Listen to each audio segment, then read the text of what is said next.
from gate receipts and so forth. His father, I don't care how good a coach he was, could not even get a job as a head coach. At the University of California at Berkeley, where I teach, they have never even interviewed a black individual as a head coaching candidate in basketball or football. Not even interviewed a black individual as a head coaching candidate. I would be interested to see if they've ever interviewed one here at Iowa State as a head coaching candidate. If it's like the rest of the country, chances are very slim. Just don't know. I don't know. I don't know anything about Iowa State. If it's like UC Berkeley, they haven't. The problem, basically and fundamentally, is one of prejudice. They really do not believe that blacks are competent of organizing and structuring a viable program. Recently, Stanford University, as I stated, hired Denny Green out of the San Francisco 49ers program as its head coach. I teach at the University of California at Berkeley, and the first thing that I did was to, Stanford and UC Berkeley, I mean, that's the big game. If the coach loses every game of the year but beats Stanford at UC, hey, his job is safe. If he wins every game and loses to Stanford, he better go to the Rose Bowl, otherwise he's in deep trouble because they hate to lose to Stanford. That's the big game. That's the great crosstown rivalry.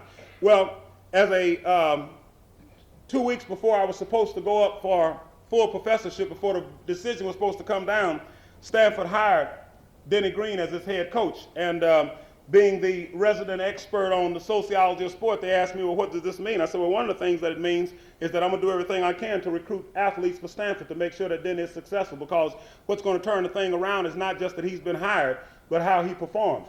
You mean as a professor at Berkeley, you're going to recruit for Stanford? And I said, not only am I going to recruit for Stanford, but I'm going to advise every black parent that I come across of the situation at Berkeley. They've never even interviewed a black head coaching candidate in football or basketball. And so not only am I going to recruit for Stanford, I'm going to let them know that, in my opinion, any black parent, knowing what the situation is at Berkeley, that allows their child to go to Berkeley on an athletic scholarship, should be prosecuted for child abuse.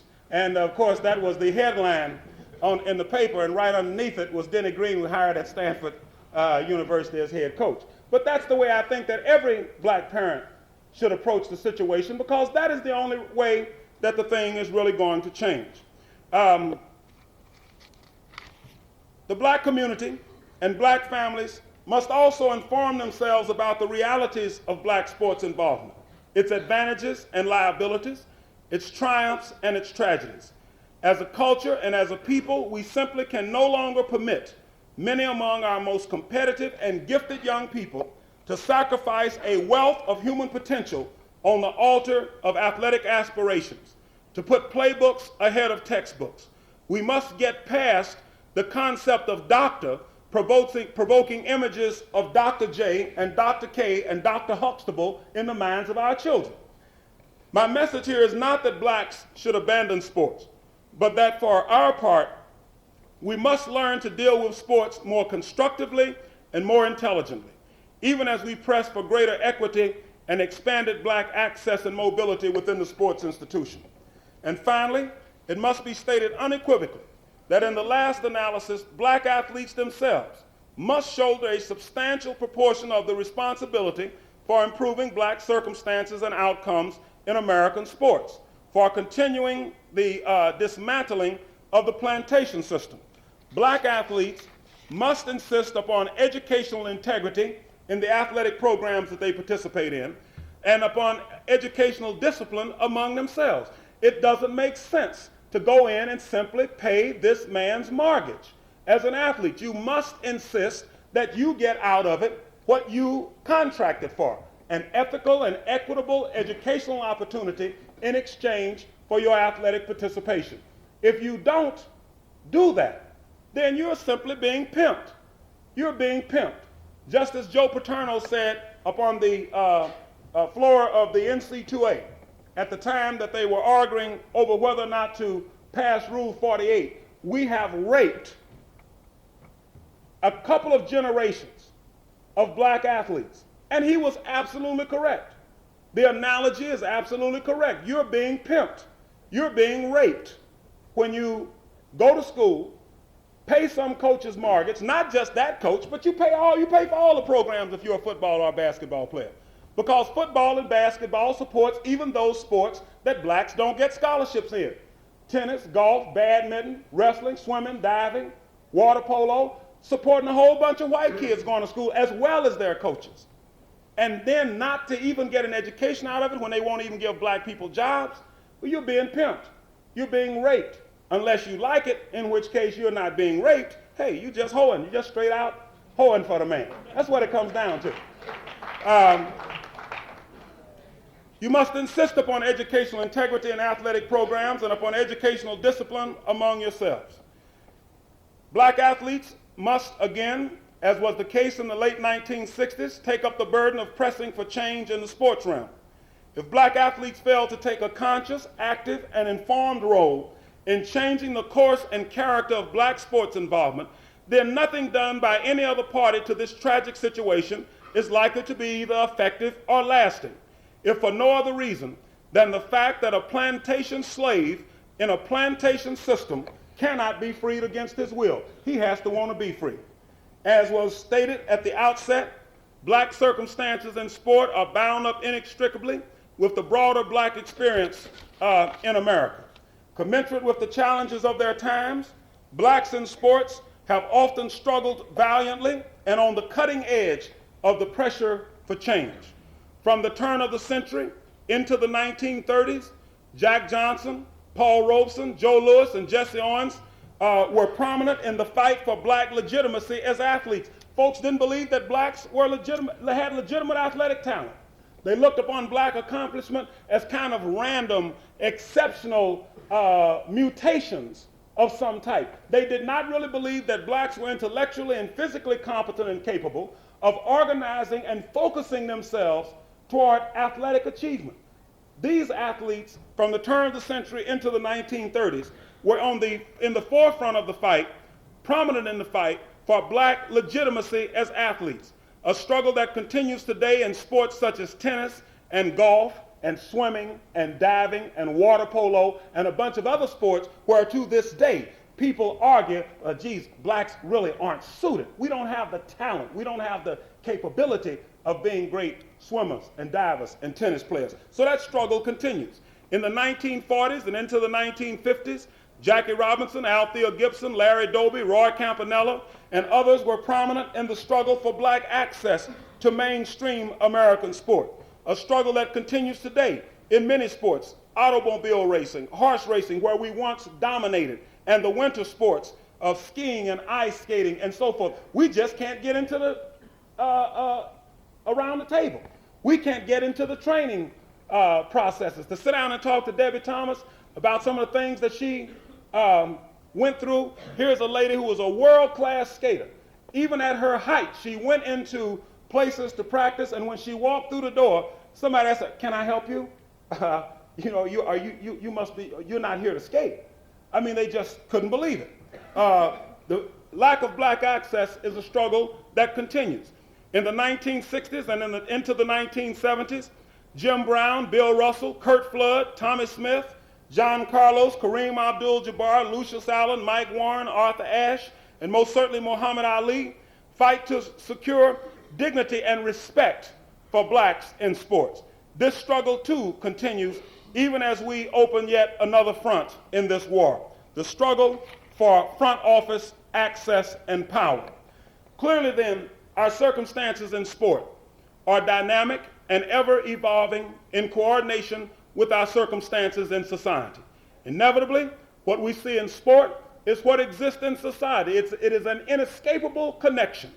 Therefore, there are no knights in shining armor, be they Jackie Robinson, Joe Louis, Muhammad Ali, or whomever, who will simply ride in and right all wrongs in perpetuity and then ride off into the sunset, the great hero and savior of the situation in American sport.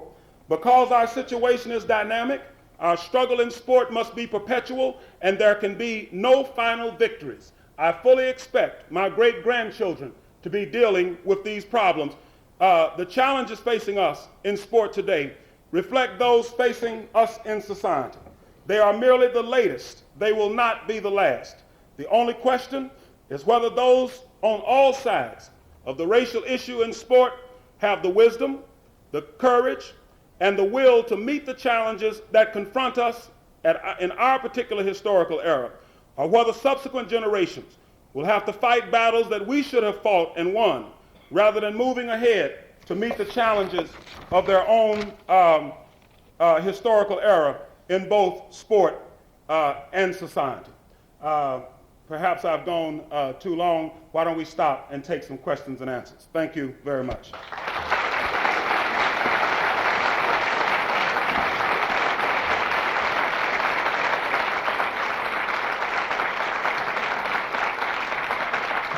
Why don't we, yes.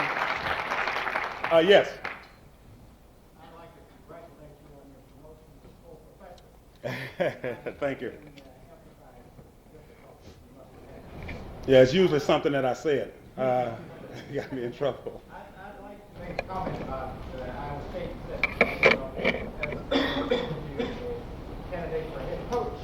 I don't know that either, but I do know that one time we had a coach, Maury John, who died during the season, who had a black assistant.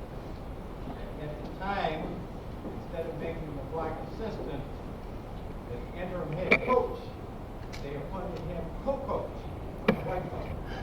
That's Iowa State. Well, Iowa State is to be commended because most institutions ignore them altogether. And I'll tell you what, let me just give you a brief reason why. Black assistant coaches are brought in basically and fundamentally as recruiters. They're brought in as recruiters because today, owing to the fact that you have blacks channeled in disproportionate numbers into athletics as a lack of alternative high prestige occupational role models, you have to have the black athlete if you're going to win in football or basketball. And that's what you're talking about when you talk about collegiate sports. You're not talking about badminton and boxing and some of this other stuff that goes on at a club level. You're talking about football and basketball. If you don't have football and or basketball, you don't have a sports program to speak of, and that's not to demean wrestling and some of these other critically important sports from the student body point of view, but in sport, collegiate athletics, we're talking about a multi-billion-dollar industry when you come down to facilities and everything, and the only thing that brings in that kind of money is football and basketball. The athletes that they have to have in order to win are overwhelmingly black now. You have to have the black athlete in order to win because that's who's creating the gladiators. The result being that they've got to have somebody to go into the black community and recruit the kid. They got to have somebody who knows how to go into the home, sit down, eat a bowl of beans, talk to the boy's mama, date the boy's mama in many instances, which happens more than I would care to relate at this particular juncture. Somebody who can speak jive. Then once they get the kid here, they expect this assistant coach to be a team man. Here's somebody that goes into his community, rips off his own kids, rips off kids out of his own community, brings him to a traditionally white institution where he is used up, dumped, and then this same black assistant coach goes back into the black community the next recruiting year and brings out another busload of kids to pay this white head coach's mortgage. They have no respect for him. That's why he doesn't get the job. He doesn't get the job because they have absolutely no respect for him. And you wouldn't respect anybody who did that to their own people either. Black assistant coaches have sat generation after generation, that raping that Joe Paterno talked about, and watched black kids be used up, ripped off, and dumped, and they go right back out and recruit some others under the aegis that I'm an assistant coach and I'm a good team man and that's my job. The man has absolutely no respect for him. This is why they don't get head coaching opportunities. When I met with, we organized about 2 years ago, the Black Coaches Association. Rudy Washington, assistant coach at the University of Iowa, brought me and John Thompson into Las Vegas, Nevada, where we had a meeting. No publicity, no press, no nothing. Just about 60 black assistant coaches, me, John Thompson, in a closed room about this size. And all day that day, we hashed out the situation and got right down to the nub of the problem. One, the man don't respect him. The other thing is that most of them, unfortunately, have been assistants for so long and have been so dogged out, they do not even think of themselves as head coaches. The average one could not say what his head coach and athletic director thought of him in terms of being a head coaching candidate. I bet you won't find that among the white assistants. They're always thinking head coach. They're looking to move up. The black is cemented mentally into being a recruiter. I know black assistants who've been 18 years in one program, has sat through 3 and 4 head coaches because a known Negro in the hand who is a good recruiter is better than 3 or 4 in the bush. They sat there, they take that, and that's why they're not respected. They go out, they bring their own kids in and rip them off. This is a major problem among black assistant coaches. And as one dude told me, well, Dr. Edwards, what the hell you want me to do? I've got a family to feed. I've got to pay my mortgage too. Well, so do I. Just because you can't do anything about it doesn't mean you have to submit to it. You should let your head coach know what you feel about what's going on, even though it means that you're running a hell of a risk. At some point, we simply have to turn it around. As John Thompson told a whole room full of them, hey, most of you don't deserve to be a head coach because you haven't earned it yet. You haven't gotten down and dealt with the problems that you've helped create. That's a major part of it. Yes? In dealing with the problems of blacks not in higher positions and the way athletes are treated, do you think that people are afraid to come out and take a stand against this and hire more blacks because of what society might think, or do you feel it's just the way society has taught them and that's just the way they feel? Oh, I think that's the way they feel. I don't think that it's a matter of what society might think. I think that it runs so deep, young brother, that when the hiring time comes, the average white individual in a position to do the hiring never even thinks about a black individual. Never even thinks about it. I mean, it doesn't come up. It's ridiculous. It's a ludicrous thought. They never even think about a black individual. Even though this brother's sitting there recruiting every black athlete that they bring into the system, into the football program, it never crosses their mind, hey, maybe old Jim is interested in being the head coach here. Never even crosses their mind in many instances because the idea they're so racist, they're so deep into this plantation system that it's infiltrated and structured the way that they view the world. That's why the system exists, because it's consonant with the way that they view the world. When they're looking for a mathematician on a college campus, it doesn't cross their mind, hey, there's an untapped reservoir of young blacks out there who have degrees in math. All they need is access, resources, encouragement, and they can make a contribution. They can become great teachers. They can become contributors. Never crosses their mind. It runs just that deep, and it's society-wide in every institution, in every arena. We live in a more segregated society now than we did in 1954, when the School Desegregation Act was passed, because we immediately went from desegregation, which was the target, to a push for integration, which nobody knows what the hell it is. And to the extent that it has been defined, it's impossible to achieve. The emphasis automatically shifts to integration. Integration essentially meaning black folks and white folks together, but that won't work because study after study indicates, irrespective of the arena that you're looking at, that once the number of blacks begins to approximate between 15 and 20%, white folks are gone, black folks are sitting right there by themselves again. So here we are, about 35 years after Brown versus the Board of Education Topeka, and the overwhelming majority of black kids go to all black or predominantly black schools with black teachers, black principals, and oftentimes majority black school boards. We're more segregated now than we were in 1954. The same with the job market, the same with the housing market. It is simply, desegregation was what black folks was after. What we got was integration as white folks defined it. And they've always defined it wrong. They've always defined it in their interest. You know, you talk about Jackie Robinson entering baseball. Hey, you know, if they had integrated the NFL, the American and National Football League, the way they integrated the Negro leagues and Major League Baseball, Al Davis wouldn't be a problem to the NFL because he wouldn't be there. When they integrated baseball, Branch Rickey, for all of the applause and accolades that he gets, went into the Negro leagues and picked out the cream of the crop. he and other white owners. Those Negro teams collapsed. The institutional baseball collapsed in black society. The same with the film industry. At one time, we had a viable black film industry. But when integration came, they went in and picked out the black stars, male and female, who played businessmen and lawyers and doctors and detectives and all that kind of thing, made them butlers, valets, and so forth. And in order to see Pearl Bailey after that in the film, I had to look at her as Doris Day's maid. Branch Rickey went into baseball, took out the stars, put them into the major leagues. The black Negro leagues collapsed. Same thing happened with the schools. They got ready to integrate the schools.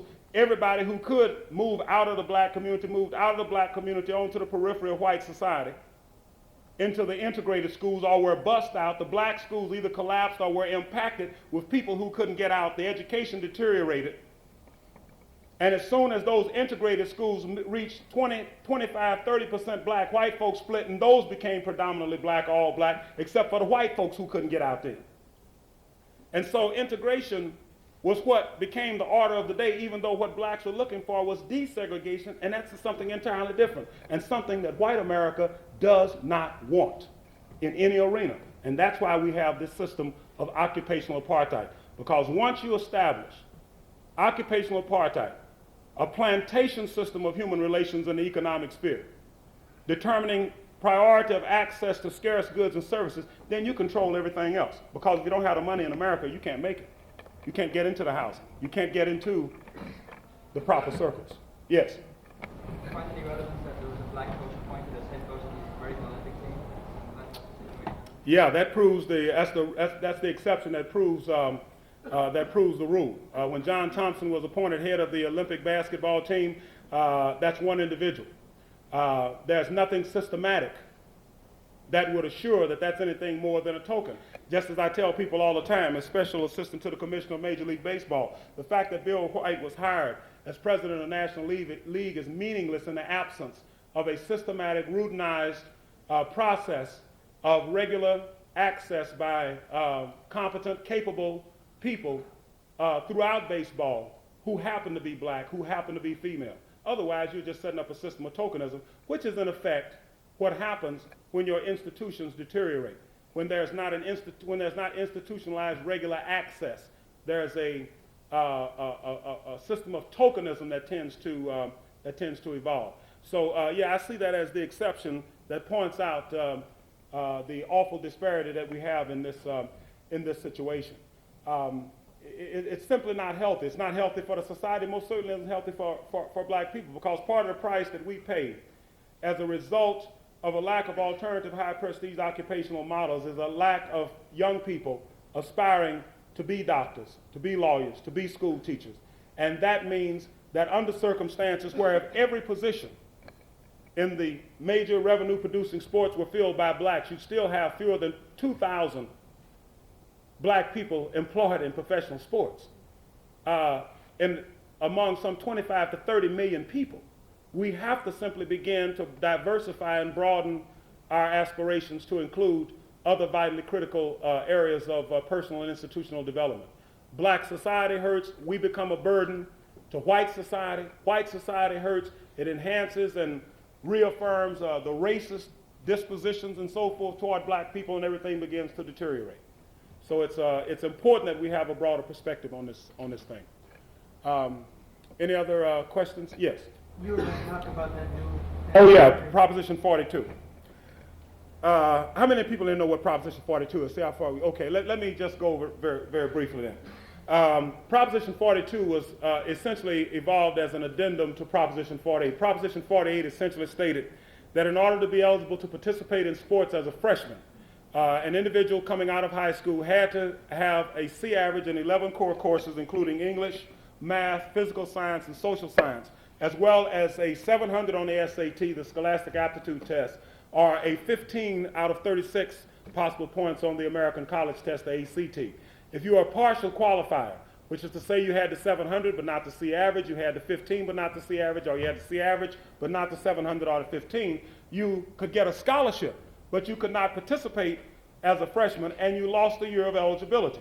if you paid your own way to college, you did not lose the eligibility, but you still could not participate. Well, the overwhelming majority of the athletes, some 80% of those affected by Rule 48, were black. And since most of them were also poor, that meant that they had to get scholarships in order to be able to attend college at all. So rather than seeing these athletes get scholarships someplace else, many schools gave them scholarships, warehoused them for a year, sacrificed a year of eligibility simply to keep them on board and hope that they would be eligible their sophomore year, especially under circumstances where you could play as a sophomore with scores worse than the ones that kept you from playing as a freshman, because Rule 48 does not cover the sophomore year, or it kept them from playing for somebody else, where a school would have to face them across the field for 3 years as a result of not recruiting them. So many schools went out and recruited partial qualifiers. Well, they ran into a problem down at Georgia, because the basic notion was, we'll recruit these kids as freshmen, sacrifice a year, and then they'll be able to play 3 years, their freshman and sophomore years, and then we can play them seniors, play them their senior year. They can be able to play their sophomore, junior, and senior year. They'll play those 3 years, and we'll still get our athletic worth out of it. But that was predicated upon them being able to become eligible as sophomores. At the University of Georgia, they had set up a system of remedial classes, which they used as basically jock courses to get kids eligible who were only partial qualifiers under Rule 48. And in this one instance, there were 7 kids in the program at the University of Georgia who were taking writing composition from one Jan Kemp. The athletic department prevailed upon her to pass these kids so that they would be eligible to participate their sophomore year, which she refused to do. And when she refused, she was fired. Rather than simply taking that, she sued the school, won the suit, collected $1 million, and got her job back. The University of Georgia then recognizing that, hell, if now this precedent has been set, we're not going to be able to twist professors' arms to get them to give students grades without running the risk of being sued. So our best policy is that we should not recruit partial qualifiers at all. We won't give any partial qualifiers at all scholarships, since we can't guarantee that we're going to be able to play them as sophomores. We may wind up supporting them for 2 years, and still they haven't played one down of football or 1 minute of basketball. But when they did that, that put them at a disadvantage with other Southeastern Conference schools who were recruiting partial qualifiers. So Vince Dooley in Georgia prevailed upon the Southeastern Conference to pass a rule for the conference. We will recruit no partial qualifiers. The Southeastern Conference then, being at a general disadvantage with the rest of the conferences in the nation, prevailed 4 weeks ago, upon the NC2A to pass a general rule for the whole country. We will recruit no partial qualifiers, under the aegis that we are now making another step toward academic integrity in athletic programs. Of course, it had absolutely nothing to do with academic integrity. It had to do with all-American, gut-bucket, pig trough swinishness on the part of athletic departments who were essentially saying that if we cannot exploit you, then we don't want you on campus. It didn't say you can't come onto the campus or we won't admit you. It's saying that we will not pay to have you on campus unless we can exploit you athletically. If you are affluent or dishonest, you can go to school. If you are affluent and can pay your own way, you can go to school, and they will admit a Pat Ewing or a Magic Johnson or a Michael Jordan if they pay their own way. If you are dishonest and are willing to take money from an alumnus to go to a school rather than foregoing to a particular school, if you're willing to take money to go to school, you can go to school. Alumnus comes and gives you some money under the table, rather than, as traditionally has been the case, giving you some money foregoing to his school. He gives you some money to go to school. If you're dishonest, you can go to school. But if you're poor and honest and a partial qualifier, you can't go to school. And the reason you can't go to school is that they do not want to give money to anybody who is not playing. And since over 90% of those affected would be black, it is not only an elitist travesty, it's a racist travesty. And I'm quite certain that the white men sitting around in the higher echelons of the NC2A making those decisions did not give the slightest thought to the impact and significance and implications of that move. And they come out talking about we're making a step toward academic integrity. Nonsense. You're talking about the same greedy, swineful attitude that led those same men to vote down $50 a month, not a week, not a day, $50 a month to the athletes who put millions in the coffers of these institutions so that these athletes would be able to go out after a game and perhaps buy a hamburger or a Coke or a pizza honestly after they've put hundreds upon hundreds of thousands of dollars into the coffers of the institution during a football game or a televised basketball game. It's just a tremendously greedy, avaricious attitude. And my own position is that John Thompson is absolutely correct. And if they insist upon going through with it, then I would do everything that I could to lead a total boycott of all NC2A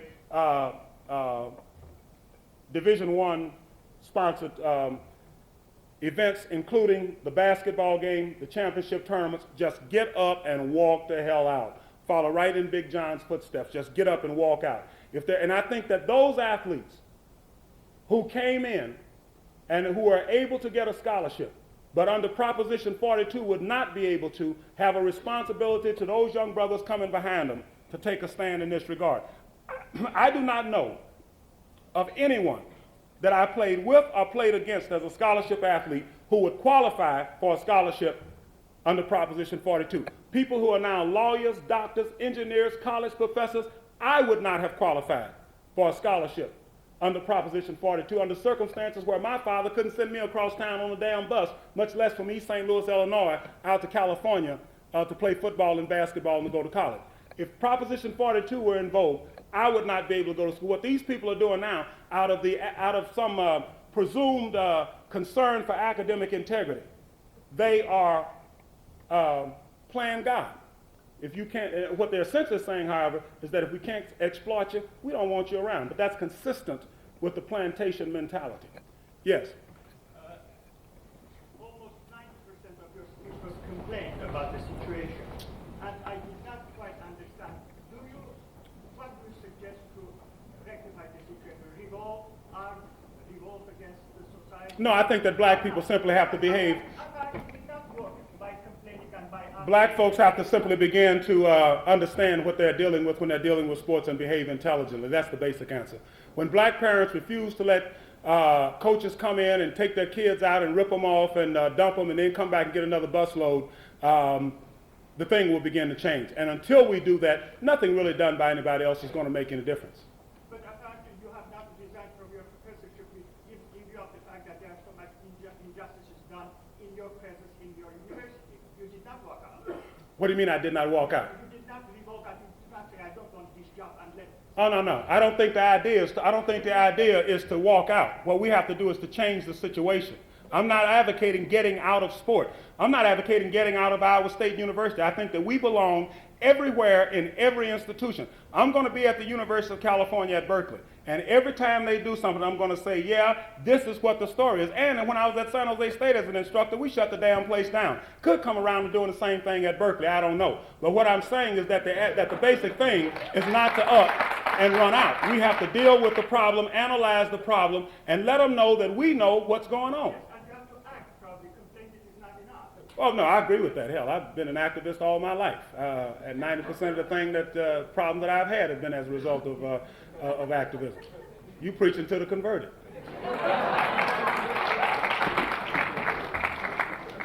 Yes? There was one thing that is not being discussed in the lieu of Proposition 42, and you touched on the integration is killing our historical institutions. Historical black colleges in the area of football is not affected by the proposal of Prop 42, whereas basketball is, simply because the fact remains that in basketball, historical black college has an access to participate in the tournament. But what are we going to do to try to restore our historical black institutions athletic programs, which has produced the last two MVPs in the Super Bowl? And when are we going to start addressing their programs and what we can do to make sure that they continue to exist? Eddie Robertson is not mentioned, is not thought of as being considered with any caliber or with any merit of the coach that he deserves. Well, let me just lay a couple of things out here, young brother. First of all, you got to start talking about which black institutions. You got black institutions like you got white institutions that really function on the level of high schools. We have to start separating them out. I'm not certain that I agree with Arthur Ashe that about 50% of them should just be closed down with the resources going to those schools that are viable and that have a chance. I'm not advocating a triage program among black institutions, but I think that's a major problem with a lot of them, that they're really not collegiate institutions in the sense of that word. The other thing is we have to be quite honest about is that the average black institution does not belong in Division I at any level. They simply don't belong there. They don't play that caliber of ball. They do not play that caliber of schedule. And the basic reason is very clear. They don't have the resources. You can't take a Grambling, which I doubt it, which might have a $2 million athletic budget. I doubt it. I doubt that very seriously. I think it's probably closer maybe to 800,000. And put them in the same division with the University of Michigan, which has an $18.7 million athletic budget in 1989-90 academic year. You can't; those two schools can't be in the same division. The reason that you have black institutions in Division I to begin with was that at one time, the NC2A regulated television money, and you could only be on television 3 times in 2 years in a particular region. So just as a matter of the thing turning and rotating within a particular region, a black school every 5 or 6 years, 2 black schools, Grambling and Southern or something like that, would get on regional television and would pick up that $250,000 apiece that ABC or CBS or NBC was paying out. Well, since Georgia and Oklahoma sued the NC2A for business autonomy, which meant that now it's based on the matchup, Grambling and Southern are never going to be able to match up with LSU and Ole Miss as far as the regional game is concerned. So they haven't been on TV at all in that region since that rule was passed. Now, when we get down to salvaging the athletic programs, it comes down to salvaging them at what level? Division II level, Division III level, which is where most of them belong. Grambling, which was rated as the top football team in this one particular year, came out to California and played Haywood State, a Division II team, the Haywood State Pioneers, and lost 54-7. I mean, they just don't play that caliber of ball. I work on the draft for the San Francisco 49ers. I don't know very much, but I know athletes and I know athletic programs. I know what it takes to develop really high quality athletic program. The black schools do not have the resources. So before we talk about salvaging black athletic programs and making sure that they're viable, we've got to talk about the question of at what level. This becomes a very touchy one politically, because these are schools that are already at a disadvantage in terms of recruiting the black athlete. So the white schools have access to all of the white athletes, plus the cream of the crop of the black athletes. Why? Because they can offer from national television visibility, they can offer from Heisman Trophy candidacy. The year that Walter Payton came out of Jackson State, Pat Sullivan got the Heisman Trophy. Y'all remember old Pat, don't you? They can offer them all of those kinds of things. The black schools can only tell them, if you come to our school, we'll make sure that you graduate. So when we begin to talk about salvaging black athletic programs, we've got to talk about at what level. And when you bring up the fact that Eddie Robinson, he's a great coach. There's no question about it. He has more wins than anybody else against those schools that he's been playing against, many of whom do not even have their own stadium, many of whom share high school stadiums. I mean, that is different than what's happening at USC and at Ohio State, at the University of Michigan, where they have a 105-seat stadium and are sold out for the next 8 years, where tickets cost more to see a U of M game than it costs to see the San Francisco 49ers. We're talking apples and not apples and oranges here. Hell, we're talking apples and rutabagas when we start talking about black schools, athletic programs versus this kind of thing. So we have a whole lot that we got to deal with before we really get down to the point that we can sit down with Eddie Robinson and these people and begin to talk about what do we do in order to support and salvage black athletic programs in the face of this situation that's evolving. It's a difficult one. Yes. And then I'll come back here and this lady back here will be next. Yes. And we'll call it on.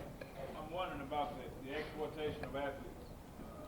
The fact that Proposition 48 nor Proposition 42, even if they go through, neither one will probably access the athletes to a quality education. No. Ain't got nothing to do with it. What can the institution do to allow athletes, a fair share, because an athlete, this is not one example, athletes shouldn't have to take a full course load simply because practice time doesn't allow him time to study as a regular student. Yep. Things like that. What can the institution do in order to access the athletes to quality? Let me answer it this way first, is that they're not going to do a damn thing unless they're forced to. The NC2A doesn't have a single solitary regulation specifying athletes' rights, only athletes' obligations. In the same sense that on the slave plantation, there was no enunciation of slaves' rights, just slaves' obligations to follow their master. And it's the same way in these athletic programs. The NC2A is the big house on the plantation. Now, therefore, everything that I state has to be prefaced if we force them to do it. The first thing that has to happen is to cut down on the damn schedule. To have 17 to 19-year-old freshmen coming onto a college campus, oftentimes playing one, perhaps two football games before they even set foot in the damn classroom, and then to tell them that you're basically here to get an education and to play football second, is pure inhuman mockery, especially since you have the backbone of your football programs being black athletes who are from some of the least competitive, least preparatory high school backgrounds to begin with. So they have to cut down the damn schedule. It doesn't make sense to have more than 8 football games a year. That's more than enough, except for greed. Pure, all-out swinishness. The second thing that they should do is to spend at least as much money tutoring and supporting the athletes once they're on campus as they do recruiting them. If you look at this past Wednesday's USA Today, they came out with a figure of $300,000 per Division I institution to recruit football players. $300,000 per program. The average program spends less than a tenth of that, less than 10% of that. Less than $30,000 on tutorial services for those athletes. That shows where their priorities are. The average program spends more on telephones, recruiting athletes, on tape, holding athletes together physically than they spend on programs helping them get it together intellectually and educationally. So that's the second thing that should happen. There should be a demand. A kid of mine could not go to school. I want everything in writing.